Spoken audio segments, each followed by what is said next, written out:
D'où l'importance de se faire accompagner, d'avoir vraiment quelqu'un qui a déjà fait le chemin et qui va, lui, a le recul nécessaire pour dire c'est ici qu'il faut que tu travailles. Et c'est exactement ça. Parce que les gens ont la vision que dans le business, tu dois d'abord souffrir et tu dois d'abord galérer pour réussir. Alors qu'en fait, non, c'est surtout dépendant de ce que Orba t'a prévu dans ta subsistance. Sûr, ouais. Moi, j'ai des clients qui en un an et demi, ils sont dans des success stories sans avoir rencontré galère.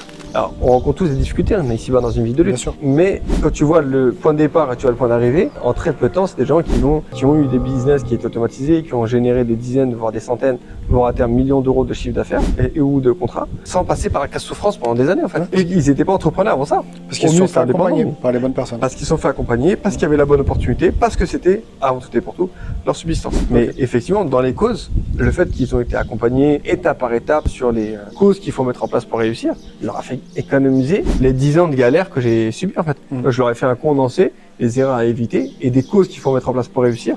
Et ça leur a évité effectivement 10 ans, une bonne dizaine d'années de souffrance et de galère s'il avait fait même.